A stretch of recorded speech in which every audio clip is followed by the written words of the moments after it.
Yon, good morning mga katribo. At sa ngayon po ay nagbabalik si Sandugo. Ayan, may papakita po ako sa inyo na bahay namin pinagawa sa Marinduque. So ayan, nangarap po kami magka-roof deck na napakaganda naman pong tingnan. Pero ang roof deck pala ay may mga kaakibat na pangyayaring hindi mo inaasahan. Katulad po nitong mga tubig na ito na matagal nang pong umulan ay andyan pa rin po. Ayan, halos nilulumot na at medyo nangangamoy na rin, kaya hindi po napaganda. At kung tatapingan naman po ng simento ay natutuklap rin po, kaya ayan ang lagay po, kundi brasin. At laging kapag umuulan ay babantayan dahil sumisinip po sa ilalim, kaya hindi po magandang, para sa akin po yan hindi po maganda ang roof deck at yung slab kung hindi talagang babantayan po. Hindi po pwedeng lagyan ng tiles at ganoon din po. So nakapag-decide po kami na bubungan na lang po.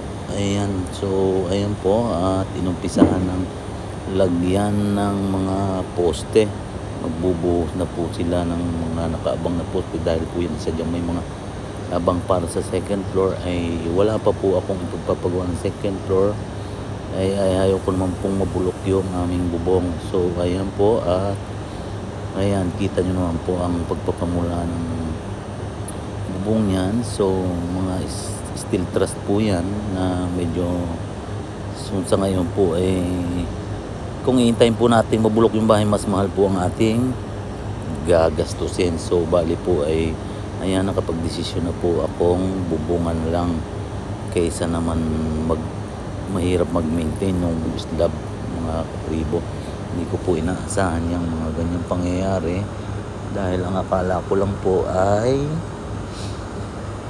pag nabubungan ng ganyan ay wawalis-walisan lang, pero hindi po maganda ang naging experience ko sa slab. Lagi pong last year po ay umuwi po ako at yan ay pina-waterproofing ko pa. So bali nung una hindi ko pa po nawa-waterproofing, ay nagkaroon na po ng taga sa ilalim. So ang kinakatakot ko po ay baka po magkakuan yung bakal sa loob ng mga slab ay magpumaga at umangat ng mga semento. Kaya nakapag-decide po kami bubungan, at yan po yung harap ng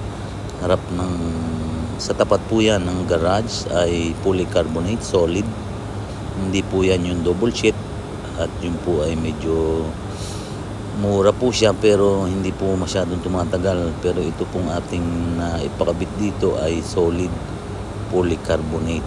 Ayan, so yan po ay kulay light brown.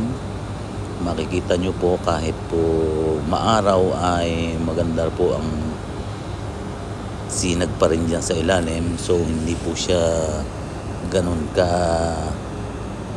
kakomplikado sa araw. At yan po yung sa kabuuan naman po ng kabahayan, ayan po yun yung mga normal na yero ngayon, yung mga uso ngayon. Hindi ko lang po natandaan ang pangalan po niya, Aray naman na bakit gaya si Sandugo hindi nakaalala. So ayan, yan po yung tapat ng may hagdan. So bali po yan, ang ikutan po natin ng konti at medyo maaliw po kayo sa panonood. At yun lang po ang aking may share sa inyo. Ang pag-slab po ng bubong ay para sa akin po ay hindi karapat dapat gawin kung ikaw ay walang masyadong pang maintenance, dahil mas malaki po ang inyong mga gastos. So mas maganda po yung diretso na pati bubong, para wala na po siyang mabubulok na kasangkapan at isa pa po hindi po pwede dyan ang kahoy dahil marami pong anay dyan sa bukid. So ayan po yung mga steel truss, pinatibay po ng kainaman yan. Ayan, ang laki ng nagastos din Kala ko po kaunti lang, ng pula po napakatindi ng gagastusin. So ayan po ang itsura niya. Ayan, yung pong ating harap na medyo carved para maganda may itsura pong tingnan, at mamaya ipakikita ko po sa inyo yung mismong kabuuan sa harap ng bahay.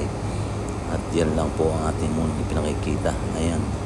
So ito po yun, nando po ang video pong ito ay kuha po sa baba. Ayan, makikita nyo po na ito po ay ilalim ng garage. Ayan. So ang ganda po tingnan dahil nang may nakakarve dyan at maliwanag. Ang gandang lagyan niya ng kahit lamesa para kapag almusal sa umaga or mga mapapagdibangan tulad ng mga bilyaran. Ayan, maganda rin yan, malagyan dyan. So ayan ang mangyayari po kapag kayo nagpa-slab at mga tumutulo sa ilalim. Sabihin na po nating walang perpektong gawa po, kaya yung pong mga tulong yan ay yan ang solusyon. So ayan po, maraming pong salamat at sana po nagustuhan nyo ang video ko ito. Thank you.